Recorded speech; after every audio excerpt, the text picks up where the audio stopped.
Welcome back to another episode of Nitty Gritty Rewind.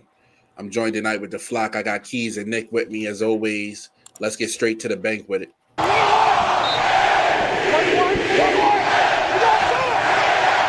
The Ravens going to Cleveland. Hard fought win, 23-16. Lamar Jackson 14 for 25 for 193 yards. No touchdowns, 2 interceptions. Derrick Henry did go over 100 yards on 18 carries. We started with Keys last week, so let's do Nick this week. Nick, what were your thoughts on the game? Ugly victory, but it was one of those AFC North victories where you just take it and you go home. As simple as that. It was something where watching the game, it wasn't pretty at all.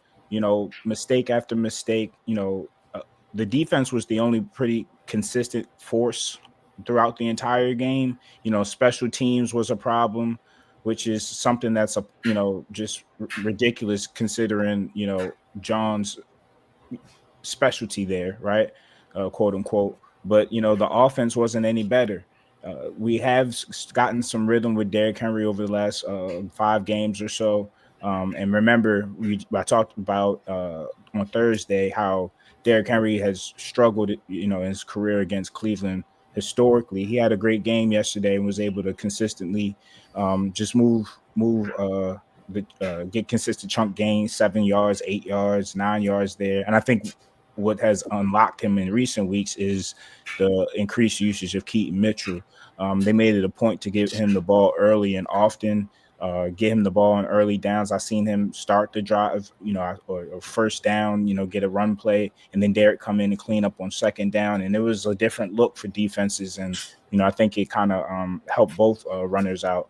But at the same token, I do think we missed justice as far as in those obvious passing downs. I think it was a 2nd and 19 or a 2nd and long, and that the interception, the drop that led to an interception and return for touchdown.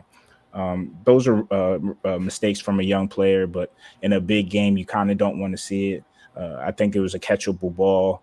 And it's just something where just the chemistry, in that situation wasn't all the way there. But I do think Keaton has provided a lot of good in his snaps. And I do want to continue to see what that can look like with Derek as far as runners are concerned. But I will be anxious to see Justice get back. He's also will help in pass protecting. That the offensive line was atrocious again.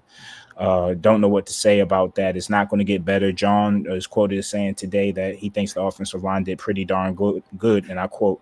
And that's just something that is, I just don't understand. Is he trolling? Is he serious? Is he just trying to talk shit? I don't know what's going on. Can we stop the cap sometimes? And I don't mean to interrupt you, Nick, but it was a few weeks ago and it was a Green Bay game, and LaFleur was livid, and he called this team out going into halftime and said this is unacceptable.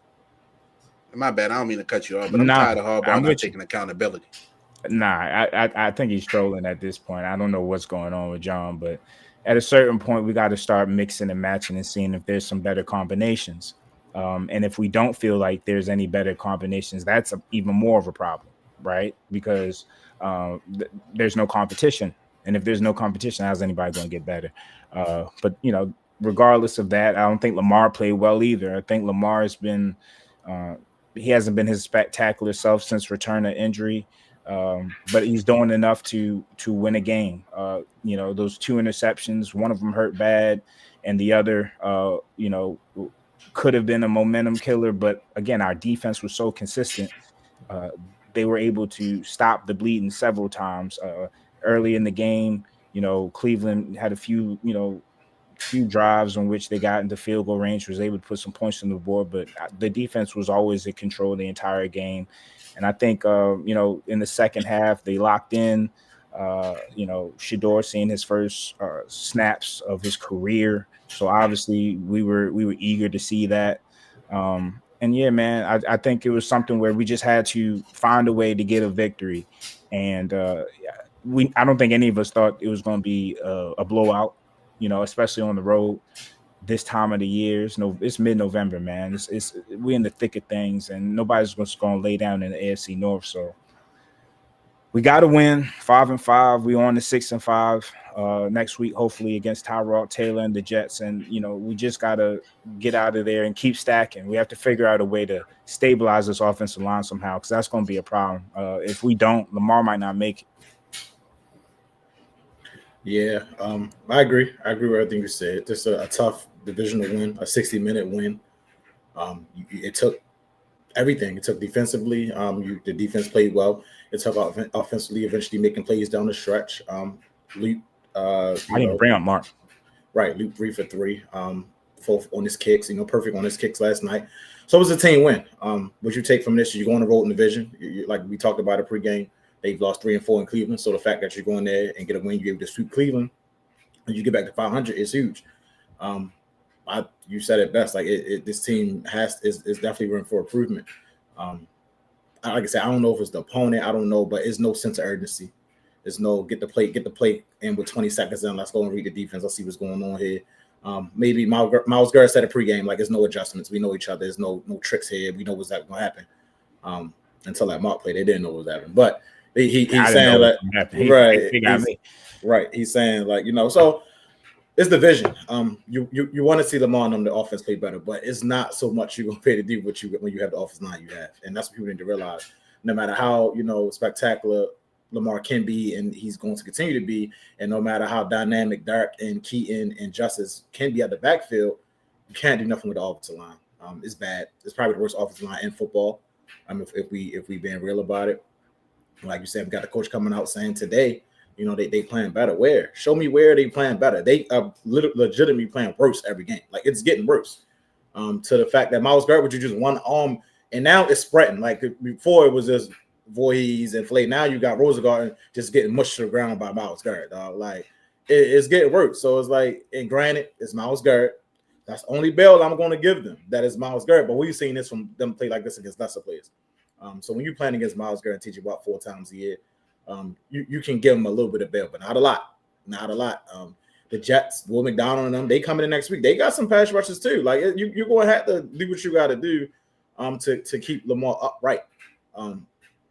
It's just you playing your division sucks. Like let's be real about that. Like none of them say like so everything is looking up for you. Like you said, same thing I was saying on Sunday. It don't matter how the Ravens won that game Sunday. You just need to come out there with a W, bro. Like, I don't care if you won that game by 1 point. A half a point. Long as you go in there and you get that W, and now you got the Jets coming home before you get into division play with the Bengals and Steelers, you are trending positive trends. It's hard to win 4 times, no matter who the opponent is. It's hard to in this league to win 4 games in a row. So they got to be congratulated. 3 of them on the road, right. And then now you're coming home for 4 the next 5. So it's like you gotta pat them on the back to get back to 5-5 because any other team, a lot of teams 1-5. They'd have been done, man. So to get back in 5-5, even with the schedule, it is like I say, you only can play who you can play. I'm just proud of the team, like because this is a game last year where the Ravens would have lost. The last 2 years, the Ravens would have lost, man. So it's just the fact that you get down back the pick 6. That pick 6 would have broke this team last year or the year before that. So the fact that you can able to just be a little bit resilient, man, and it almost broke me, right? Like going division. You was watching the game. Yeah, but I was cool though. I was just like, yo, you just gotta. I never felt like the Ravens. I never felt we were gonna lose. Yeah, I never felt like the Ravens would lose that game. They just needed to stop. That wasn't a fun moment. They just need to find the end zone. Yeah, they need to stop making mistakes for themselves, man. And then once they realize, that Cleveland defense, like we said, number 2 defense league, they proved it week in and week out. It's a damn good defense. So the fact that you're still able to go in there and get your points, and like I said, my last point is, man, you gave them 9 points. We gifted them the 7. Keaton catch the damn ball. We give them the 7. They scored 9 points. So I mean, if you're looking at the totality of the situation, it's really a 23-9 win. But we spotted the 7, so it's 22-16. And it's the same thing when we talk about it on Score on Thursday. Like y'all scored 20 points, bro. Like the final score. We love defensive scores. Don't be wrong. They count towards the total. We all gamble. They count towards the total. But when you're looking at the grand scheme of things, we gave this team 9. We gave them 9 points. And since the Rams game, to you pointed out, Nick, they have been playing better. Positive trends, man. People not in the wrong place. Roquan waking up. Roquan's been looking good. Roquan waking up. Nate Wiggins continue to, even though he inconsistent throughout the game, he's seeming to get that turnover that we need. Chucky playing great. playing great football. Malachi, everybody's improving. Then if you take away Myles Garrett, you got the defensive player of the year. So, and Kyle Hamilton. So, you just gotta get better. You just gotta get better, man. You just gotta get better. You can't keep making them same mistakes. And the credit I get to the Ravens, them pre-stat penalties, them false starts. It hasn't been a lot this year. It has not been a lot this year. And I think that goes hand in hand with this offensive line because now everything is simple. Now you ain't the sets are simpler now. So it's easy to stop the Ravens where when they was making a complicated set, when they was motioning two people, they was getting procedure penalties. So what they did was they just cut down the movement pre-snap and now they're easier to defend. That's what it comes down to. So you got easy to defend and a bad offensive line, you get time. Recipe like for disaster. Yeah. So let me ask y'all real quick. With 2 minutes and 31 seconds left in the fourth and 1, Todd Monken got in that bag a little bit. Looked like they were going to show a tush push with Mark Andrews, and they ran it last week. I think they tossed it to Lamar. This time, Mark Andrews keeps it on the outside and runs away with a 35-yard touchdown. What were y'all thoughts on that play? Yeah, go ahead. You can go ahead. Yeah, I was just gonna say, man, I definitely thought it was gonna be a tush push. So I had an interesting thought on. I was like, man, listen, if we weren't 1-5, that's probably a play you don't see until the postseason. Like that's probably one of those wrinkles that you don't bring out into a different moment in the season, or maybe a postseason game in which that's one of your trick plays in which there's so much film and you doing something totally opposite of that. But when you start 1-5, you got to start pulling everything and making it an option. Game. Everything's a playoff game. So I don't know if that's going to be a good thing or a bad thing. I do think the adversity, and Keys mentioned in the past, that's probably a game we would have lost. And in this situation, those are games that we cannot afford to lose. So probably why we're winning them is because our back is against the wall and we have to.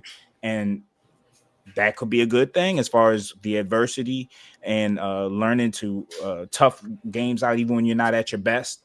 Or it could be a bad thing where you're getting everything on film and maybe you don't got no wrinkles come playoff time. We'll see how Todd Monken approaches it. But in that moment, it was appropriate. Fuck it. It was appropriate. We needed it. And it was a beautiful – and Todd Monken did not have a great game play calling.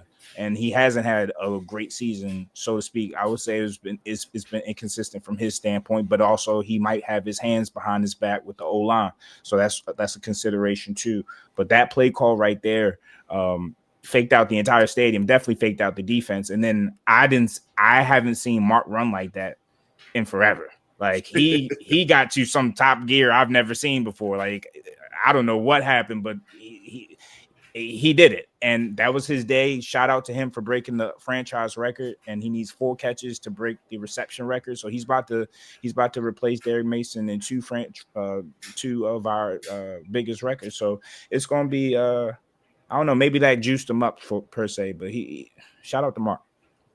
Yeah, it's a great when you think about the circumstances, the play call, the end result of the play call. Like you thinking about like top 5 play call. Like you think about like the Philly special. Like that was the type of play call where it when you fool everybody, include everybody's watching, the commentators, the fans, the other team. Like it's a great play call. It was needed. I didn't expect it. I expected him to pitch it to Lamar again. But if you got that in your bag, Monk, I need to see more of that. I need you to be more innovative. Like get your playmakers the ball. Like I don't need you to see this stagnant. Get out the huddle with 15. Like get your playmakers the ball. Get Zay Flowers the ball in space. Like get Likely the ball in space and let them see what they can do. I think that's what's missing is the run after catch in this offense right now. And I think that's Monkman joining up. He hasn't had a good season. Red zone, we suck in the red zone. Like it's ridiculous how bad the Ravens are in the red zone with Derrick Henry, Lamar Jackson. It's inexcusable. But you win. Talk about great play call, top 5 play call I've ever seen. It was a great play call and it was needed. You can't hold that back. It was needed at that point in time because if they went push, the Browns was gonna stop that. Like they were stopping everything. They was gonna stop that. So and they had defenders out there with Lamar and Henry. So it was a great play call. I think that even opposing teams of other cities, other beat writers are saying that was one of the best play calls I've ever seen, and it was that. That spin move was crazy. Yeah. And I guess you can make a wrinkle off of that too. Next time you can. I saw Lamar moving, to the other side of the field. Next time, maybe you could pitch it to him. And there's ways in which you can create counters off the things that you show on film. So I think to your point, in those situations, we got to be better in short yardage, 4th and 1s, 3rd and 1s, and we also got to be better in the red zone. We got to be better running the ball in the red zone. Surprisingly, Derek is kind of finesse when it comes to those gritty downs. And when he gets ahead of steam, he's a tough cover. But when you get him early, they're getting caught. That's his Achilles heel right there. So we got to, but also we got to push people too. Yeah. I mean, we talked about the defense briefly in the performance. Myles Garrett had Kyle Hamilton logged a historic performance yesterday as well, recording 9 tackles, 1 sack, 3 tackles for loss, which was a career high for him, 2 pass deflections and 1 forced fumble. So first player to do that, post that stat in the game since 1999, Peter Bullaware. But we saw the prodigal son yesterday enter the game for Cleveland. Dylan Gabriel was injured at the end of the first half. Cleveland fans got their wish at the beginning of the second half when Shedeur Sanders entered the game. Not his best outing, I'm sure, but what were y'all thoughts on his initial introduction to the NFL, taking his first team snaps? It was trash. That's I mean, that's what you about to say, right? I mean, I'm not gonna say that he's a bust after 16 throws, but come on, bro. Like you got to play better than that. The only thing I'm taking from is that his I don't know what the hell Cleveland doing when granted, because all of the pre-draft stuff, but he has a better arm than Dylan Gabriel. So what the hell else is going on where he's not playing? He has a way better arm than Dylan Gabriel, but the fact he's not starting says a lot about him. Says a lot about what's going on behind the scenes. But no, that was trash. But I'm not going to say it's over. It's over at the 16 throws. But I don't see nothing to really say that that's encouraging by that. I mean, he didn't have no first team reps. Okay, I mean, we seen other players coming rusty and still be able to make the throws that he wasn't able to make. But like I said, I mean, I really don't care, honestly. It's gonna be what it's gonna be. I think the report's out now that he's starting this week, so we'll get a full 4 quarters of it with him or first team reps. But I expect more the same. I'm not gonna say it's gonna be different when they got, I don't even know what he playing. What he playing, the Raiders next week? Yeah, So the Raiders. Yes, I don't know. We'll see. But yeah, and we talking about yesterday. Not a lot to be wishful. Not a lot of wishful thinking there. Well, I'll start with the good things. I mean, he has a presence on the field. Clearly, he sits back there and he has a lot of confidence, and he definitely has a presence. And I think his arrival kind of energized his team. It's just that energy didn't result to anything. If anything, their lead went away because they couldn't move the ball. You know what I mean? And that was something that to us was a benefit, because to that point, we coming in, we're losing at that point. And mind you, we gave them some points, but we're losing at that point. And Dylan Gabriel did not look good, but he didn't look bad. And I think part of it is not making the mistakes. You know what I mean? It's one thing to not make plays. It's another thing to not make mistakes. And I think the mistakes that were made were mistakes that we usually would have capitalized on. Now, mind you, we forced the Browns and we forced Shedeur into mistakes, and we compounded issues and made mistakes the very next play. It was amazing. I really could not believe it. Keith was talking about he was about to lose. I fucking almost lost. I was like, ain't no way. Yo. What is up? What's going on, bro? But I mean, listen, it was his first. It's his first taste of NFL action. My thing is not Shedeur. I think he's a good kid. I think he's led wrong, and I think it's a lot of coddling. And he is who he is. I mean, 4 out of 16 is pretty bad. The intentional groundings, the intercept. It should have been multiple interceptions. He didn't look like he was ready, and I just don't like some of the allegations. People are against him. Ain't nobody against him. Do you see how much his jersey sells? Yeah. He's a money maker. The NFL wants him to be nice. He just ain't. You know what I mean? If they could make money off of him, they definitely would, but they can't because he sucks. So it is what it is, but we got to win. Yeah, no facts. I mean, the Ravens moved to 5-5. It was an AFC North day yesterday. Obviously, we don't have to go here, but before we get out of here real quickly, the Steelers did defeat the Bengals 34-12. The moment that took over the game, obviously, is Jalen Ramsey being ejected due to Jamar Chase. It came out after the fact that he spat on him. So real quick, what were y'all thoughts? That was filthy. So what were y'all thoughts on that? We had a similar situation with Jalen Carter and Dak Prescott earlier this year. Obviously, Jalen Carter was ejected from that game. Jamar Chase has been handed down with a 1-game suspension now, but I mean, AFC North football. I mean, I already know y'all thought y'all would have slapped somebody. Why would you spit on him like that? Yeah, you can't be doing that, bro. That was disgusting. Like I was all for throwing Jaden out the game if it was just y'all trash talking. He said something under the belt and you swung him. All right, you can't be doing that. What if you spit on him? Come on, man. Like, what you doing? Because what in the moment, Keith, he was like, "What he spit on him?" Like that. That's what we said because he just reacted. Like, he just reacted. Like, I was like, "What the hell? You spit on him? Like, why would he just slap him like that?" But Jamar, see, that's the thing about it. Like when the Ravens play Jamar, they don't really talk trash to Chase like that. I guess because he'd be going for 250 every time.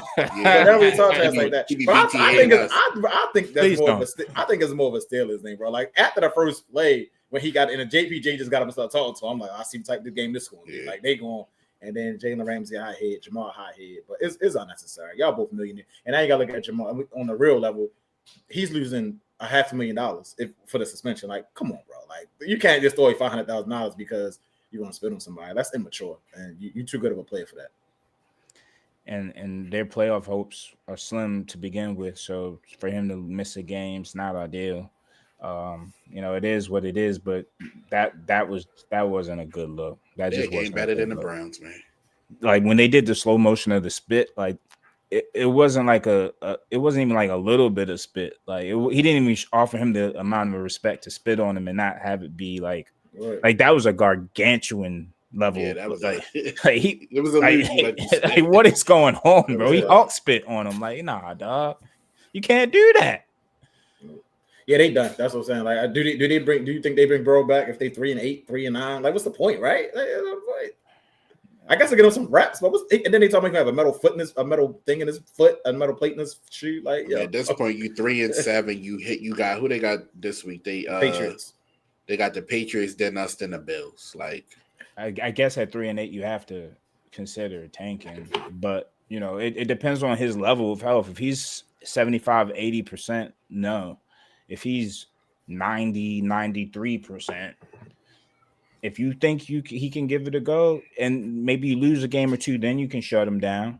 You can try him out there to see. You got to think Zach Taylor. How hot is his seat? You don't know, but I mean, he might get my quarterback continues to be injured excuse, but after a while, they're gonna start looking at him. And then on top of that, it's like the offense hasn't been bad until yesterday. So it's like, is he going to change? What is he going? The defense still going to be the defense. So him coming back, you're going to put up 35 points. Y'all probably still going to lose. Still lost to the Jets. Y'all still going to lose, even if he come back. Now, I'm not saying that it's not his job, or I'm not saying Joe Flacco as any comparison to him. But what's the point, bro? Like y'all averaging 35 with Joe, and y'all still losing. Y'all bring it back. Y'all gonna bring it back. Burrow averaging the same 35, and y'all still gonna lose the games.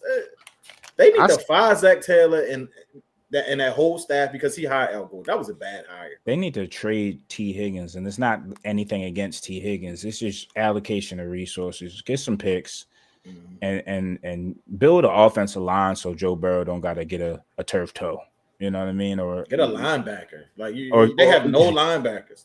And build the damn defense. You know what I mean? Get a linebacker, get a safety. Like it's pretty bad over there, bro. Get a corner. I mean, they need every level. Every level you can look at it, be like, I mean, they got Geno Stone, but he's trash. Real quick before we get out of here, Aaron Rodgers injured yesterday, went out at half. I think they're coming out saying it's a fractured wrist. He Really? looked old in the pocket yesterday. I mean, dare I say Mason looked better? Dare I say the offense looked better with Mason? But that's all Mason did was throwing dump balls to Kendrick Gainwell from the whole second half. I got to see him put the ball down the field. Nah, they got a good game first. The Bears up this upcoming week. Anything else NFL wise y'all saw yesterday? Y'all want to talk about before we get out of here? Man, the Chiefs got what are they 5-5 now? 5-5, yeah. Y'all, I thought they would pull it out, but I mean they was bluffing. And last 2 weeks it seems like they can't get into the end zone. I don't know what's going on. You would think with the inclusion of Rashee Rice that it wouldn't be harder to get into the end zone, but they're settling for field goals too much. It's becoming a problem. It's losing them games too. Yeah, way too many games. I mean, you look at the AFC standings. I mean, you got New England and Denver at the top with the Colts right behind them. Yeah, the feel like the early to mid 2000s. The standings Peyton Manning and Tom Brady in them, but and Jacksonville's in there too. Jacksonville would have went over the Chargers. I mean, what do you say about them pretenders at this point? Yeah, that AFC West is going to be interesting. With Denver involved too, because I don't trust Denver either. Yeah. They keep winning games, but I think they're one of those teams that they'll go through this regular season. They'll lose the first game that they play in the playoffs, at home. Yeah. The thing about those teams is, even if you got to include the Chargers in that, is just that you got to see what their quarterbacks do in the playoffs. Bo Nix is going to be. I want to see him in the playoffs. Justin Herbert in the playoffs. These teams, Drake May, they got a playoffs is a different animal than throwing the ball down the field than the regular field. Like, it's a whole different type of pressure and atmosphere. So we'll see. They both going to get in. They 9-2. You're going to make the playoffs, but we'll see how they act when they get the playoffs. That Patriots game in a few is going to be a lit game. Yeah, when we play them, I think they may end up flexing that. You think so? I mean, if we keep on this streak, what's winning. What's it currently? It's like 1:00, or you don't know? Yeah, it's a 1:00 game. I'm pretty sure. What week is that? That's the 21st. I think. Yeah, it's a 1:00. Yeah, it's a 1:00. They should, and it's a few days before the holidays. Yeah, they should definitely. Yeah, so I mean, it ain't the schedule, the slate that day. Nothing really sticking out to me.